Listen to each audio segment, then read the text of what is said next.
Video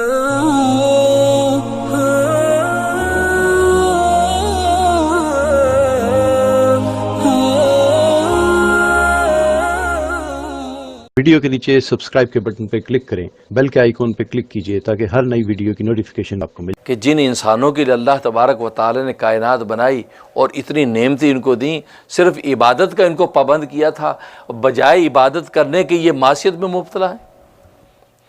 اس سے پہلے ملائکہ انسانوں کے لیے استغفار کیا کرتے تھے، تو ملائکہ نے کہا رب ذوالجلال سے، اے رب ذوالجلال یہ لوگ کہ یہ اس قابل نہیں کہ ان کے لیے استغفار کیا جائے، یہ تیری نعمتوں کا یہ صلہ دے رہے ہیں، ہم آج کے بعد سے ان کے لیے استغفار نہیں کریں گے۔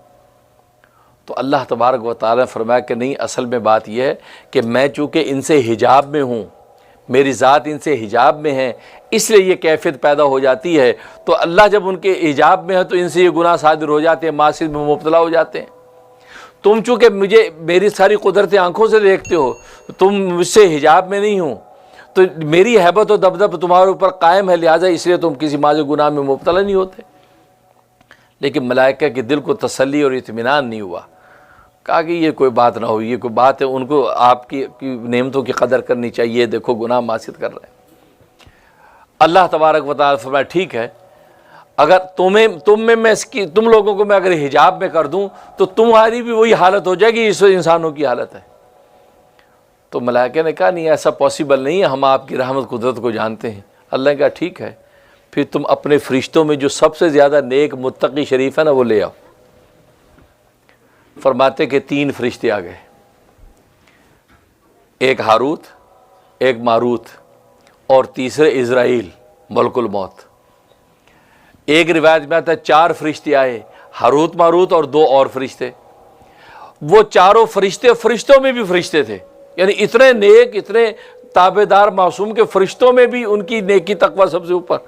وہ آ گئے، فرشتوں نے کہا جی یہ ہم آپ کو دیتے۔ اللہ نے کہا ٹھیک ہے۔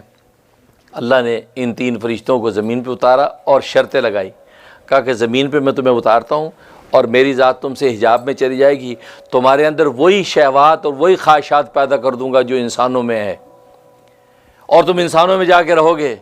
لیکن 5 شرطیں ہیں۔ پہلی شرط یہ کہ تم شرک نہیں کرو گے، دوسری شرط یہ کہ ناحق قتل نہیں کرو گے، تیسری شرط یہ کہ زنا نہیں کرو گے، اور چوتھی شرط یہ ہے کہ تم شراب نہیں پیو گے۔ گویا کہ 4 شرائط ان کے اوپر لگا کے بھیج دیا کہ یہ 4 شرطیں ہیں، یہ تم نے پوری کرنی ہیں، اور دنیا میں جاؤ، انسانوں کے اندر رہو، اور تم انسانوں کے اندر ان کے جو ہے عدل اور انصاف کے فیصلے کرو۔ اور اللہ تبارک و تعالیٰ ان کو جادو کا علم سکھا دیا، جادو کا علم سکھا دیا، کہا کہ یہ جادو کا علم تمہیں سکھا دیتے ہیں، اور جاؤ وہاں لوگوں کو جادو بھی سکھاؤ، لیکن اس سے پہلے لوگوں کو بتا دو کہ یہ جادوگری اچھی چیز نہیں، یہ سیکھو، یہ نقصان کی چیز ہے۔ کیونکہ اللہ تبارک و تعالیٰ معجزے اور جادو میں فرق ظاہر کرنا چاہتے تھے، اس لیے اللہ تبارک و تعالیٰ جادو اور معجزہ دونوں، معجزہ تو نبیوں کا دیکھتے تھے، لہذا جادو کی حقیقت بھی انسانوں کے اندر پھیلانا چاہتے تھے، تاکہ کل کو اگر کوئی نبی معجزہ لے کر آئے تو وہ جادو والے سمجھ جائیں کہ یہ معجزہ ہے، جادوگری نہیں ہے۔ اب یہ تینوں فرشتے نیچے آ گئے۔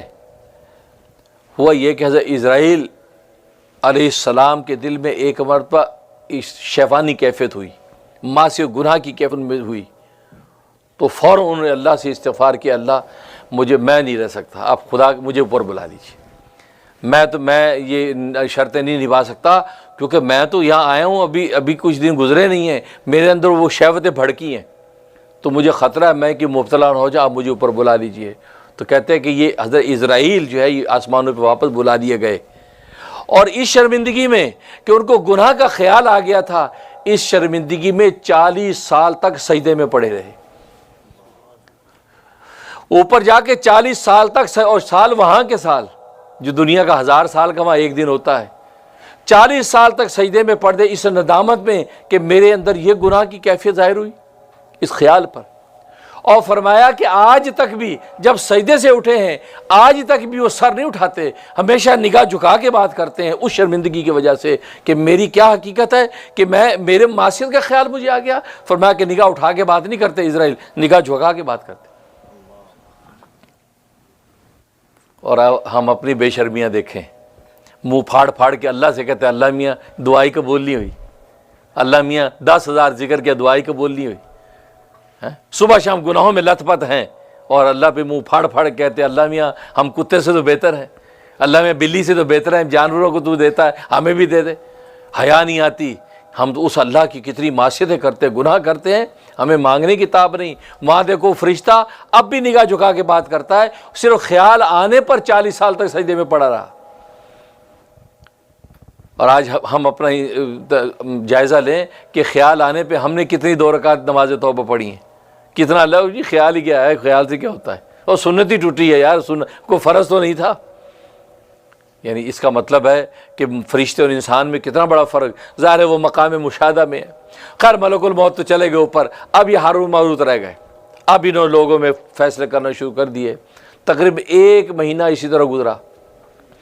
1 مہینے کے بعد ایک خاتون آئی، اور یہ اہل فارس کی ملکہ تھی جس کا نام زہرہ، حسن و جمال کا پیکر، کیا حسن و جمال اس کی، خوبصورتی انتہا کی۔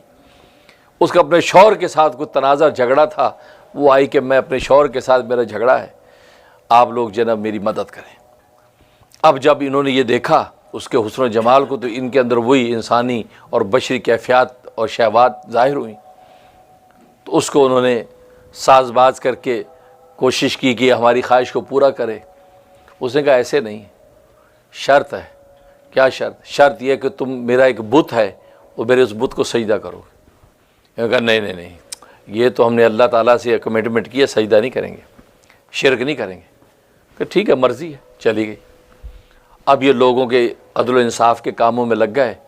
پھر ایک عرصے کے بعد پھر وہ آئی، جب پھر آئی تو پھر انہوں نے پھر اس کی بات سنی، اور اس کے بعد پھر یہ مطالبہ کیا، خواہش ظاہر کی۔ انہوں نے کہا جی ایک شرط ہے۔ کیا شرط؟ یہ کہ تم میرے شوہر کو پہلے قتل کرو، اس کو راستے سے ہٹاؤ، اس کے بعد پھر کام ہوگا، ایسے تو نہیں، مشکل ہے، شوہر ہے میرا۔ انہوں نے نہیں، ہم نے اللہ سے کمٹمنٹ کی، قتل نہیں کریں گے، یہ نہیں ہو سکتا۔ کہ ٹھیک ہے مرضی تمہاری، جیسے آج کا کہ اپ ٹو یو، چلی گئی۔ اب لیکن ان بیچاروں کے دل میں صبح شام خیال اس کا آئے کہ یار کیسے خواہش پوری کریں اسے۔ 30 مرتبہ پھر وہ آئی کچھ عرصے کے بعد، پھر جب آئی اسے اپنا مدعا رکھا، بات ختم ہوئی تو پھر انہوں نے خواہش ظاہر کی۔ انہوں نے کہا کہ نہیں میری شرط ہے۔ کیا شرط ہے؟ شرط یہ ہے کہ شراب پئیں، شراب اگر تم پیو گے تو پھر میں راضی ہوں، پھر تو اپنی خواہش پوری کر لینا۔ اب ان دونوں نے آپس میں مشورہ کیا کہ یار شراب تو چھوٹی معمولی چیز ہے، شرک بڑا گناہ تھا، قتل اتنا بڑا ظلم تھا، وہ شراب تو یار معمولی چیز ہے، چلو یار شراب پی لیتے ہیں۔ انہوں نے کہا ٹھیک ہے شراب ڈن، چلو اس کے گھر چلے گئے۔ اس کے گھر چلے گئے اور اس نے اس کو شراب پلائی، اور انہوں نے شراب کو معمولی سمجھ کے پی لیا۔ لیکن شراب تو ساری برائیوں کی جڑ، شراب جیسے پی وہ تو آپے سے باہر ہو گئے، مدوش۔ اس آپے سے باہر ہوئے ہیں، اسی حالت میں اس نے اس کو اپنے شوہر کی طرف متوجہ کر دیا ادھر، اور جناب اس کے شوہر کو وہیں قتل کیا اور اپنا بت سامنے رکھا، اس بت کے سامنے سجدہ بھی کیا، سجدہ کیا، اور اس کے بعد اس عورت کے ساتھ مبتلا بھی ہو گئے۔ اب جب اس عورت کے ساتھ مبتلا تھے، اسی حالت میں اللہ تبارک و تعالی نے آسمان کے دروازے کھول دیے، تو جن فرشتوں نے ان انسانوں کے لیے استغفار روکا تھا، انسانوں پہ اعتراض کیا تھا، اللہ نے ان فرشتوں سے کہا دیکھو وہ تمہارے فرشتوں میں جو فرشتے تھے ان کی حالت دیکھو۔ جب دیکھا تو فرشتے حیران ہو گئے، شرمندگی سے نگاہ جھک گئی۔ اللہ نے کہا میں نے کہا تھا نا میں انسانوں کو چونکہ نظر نہیں آتا اس لیے ان سے کوتاہیاں ہو جاتی ہیں، تم لوگ ہاتھ ہلکا رکھو، استغفار ان کے لیے کرتے رہو، اگر تمہیں بھی میں نظر نہ ہو تمہاری بھی حالت یہ ہو، دیکھو میں تمہیں نظر نہیں آ رہا ہوں، تمہارے فرشتے ہیں، خواہشات انسانی اس پہ پیدا کر دی، دیکھو حالت کیا ہوئی۔ اب یہ بڑے شرمندہ ہوئے۔ لکھا کہ اس کے بعد سے یہ ملائکہ نے دوبارہ سے انسانوں کے لیے آج تک استغفار شروع کر دیا کہ واقعی یہ انسان جو ہے استغفار کے قابل ہیں۔ ہمارے فرشتے جو فرشتے ہو کر وہ ان کی حالت یہ ہے، اتنی جلدی تو انسان بہکتا نہیں جتنی جلدی یہ بہک گئے۔ اس لیے اب فرشتے حدیث میں آتا ہے وہ انسانوں کے لیے استغفار کرتے ہیں۔ اب ادھر یہ جب مبتلا ہو گئے اور یہ صورتحال ہو گئی تو اس کے بعد جب یہ افاقہ ان کو ہوا تو اب ان کو سخت شرمندگی پریشانی، چونکہ ہوتا یہ تھا کہ یہ شام میں رات میں چلے جاتے تھے آسمانوں پہ، اسم اعظم اللہ نے ان کو دے رکھا تھا، اسم اعظم پڑھ کے چلے جاتے تھے۔ اچھا وہ جو زہرہ تھی اس نے ان سے وہ اسم اعظم سیکھ لیا کہ تم جو اوپر جاتے ہو آسمانوں پہ اتر آتے ہو وہ کیا تمہارے پاس، کیسے جاتے ہو، طاقت کیا ہے؟ تو انہوں نے اس کو بھی سکھا دیا، اس موج میں اس کو بھی سکھا دیا، یہ اسم اعظم ہے، پڑھتے ہیں چلے جاتے ہیں۔ کہتے ہیں کہ جب یہ حالت پیدا ہوئی تو اور یہ مبتلا ہوئے تو اس نے وہ زہرہ نے وہ اسم اعظم پڑھا اور آسمان پہ گئی۔ اس لیے روایات میں آتا ہے کہ جو ستارہ زہرہ ہے نا، یہ وہی ستارہ زہرہ ہے، اللہ نے اس کو وہ ستارہ بنا کر وہاں متعین کر دیا۔ اور اب انہوں نے وہ اسم اعظم پڑھ کے جانے کی کوشش کی تو ان کے پروں کے اندر وہ طاقت ہی نہیں تھی، گر جاتے تھے، بار بار گر جاتے، پریشان۔ اب اللہ سے دعا کی تو پتہ چلا اللہ تو ناراض ہیں، تم لوگوں نے یہ حرکت کیا کی؟ اب پریشان ہوئے کہ یار کوئی ایسا بندہ ہو یہاں جس کے ذریعے سے اللہ ہماری توبہ قبول کر لے۔ تو وہ حضرت ادریس علیہ السلام کا زمانہ تھا۔ حضرت ادریس علیہ السلام پیغمبر تھے، ان کے پاس گئے اور ان کے سامنے سارا واقعہ رکھا کہ حضرت یہ ہو گئے ہم سے، آپ اللہ سے ہماری استغفار کر دیجئے، اللہ تبارک و تعالی ہمیں معاف کر دے۔ انہوں نے اللہ سے دعا کی تو اللہ تبارک و تعالی یہ طے فرمایا کہ ان سے پوچھو دنیا کا عذاب چاہیے یا آخرت کا عذاب چاہیے؟ تو ملائکہ تو تھے، یہ تو جانتے تھے کہ دنیا فانی ہے، ختم ہو جانی بھلے جتنی بھی لمبی ہو، لیکن آخرت کا عذاب ختم نہیں ہونا۔ انہوں نے کہا یہ دنیا کا عذاب گوارا ہے، ہم دنیا کے عذاب برداشت کرنے کو تیار ہیں، آخرت کا عذاب ہم سے برداشت نہیں ہوگا۔ اللہ نے کہا ٹھیک ہے۔ تو حضرت ادریس علیہ السلام سے فرمایا کہ وہ بابل جو عراق کے اندر ایک جگہ ہے، بابل جو ہے، اس بابل کے اندر ایک آگ کا کنواں ہے، اس آگ کے کنویں میں الٹا لٹکا دو۔ تو آج تک فرشتے اس آگ کے کنویں میں الٹے لٹکے ہوئے ہیں۔ اس کا قرآن نے ذکر کیا کہ وہ فرشتے بابل جو شہر، اس بابل شہر میں اس آگ کے کنویں میں الٹے لٹکے ہوئے ہیں کہ وہ دنیا میں ان کو عذاب دیا جا رہا ہے، جب قیامت برپا ہو جائے گی تو عذاب سے چھوٹیں گے۔ اس کو قرآن نے ذکر کیا کہ فرمایا کہ یعلمون الناس السحر، کہ یہ شیطان جو کفر سکھاتے ہیں ان لوگوں کو، جادو یعنی جادو سکھاتے ہیں، اور وہ جادو سکھاتے ہیں کہ وما انزل علی الملکین، جو دو فرشتوں پہ اللہ تبارک و تعالی اتارا تھا، ببابل، بابل کے اندر، جو بابل شہر ہے عراق کا، اس کے اندر اتارا تھا، اور فرشتوں کے نام کیا ہے؟ ہاروت اور ماروت ہیں۔ ہاروت و ماروت، یہ ہاروت ماروت دو فرشتے۔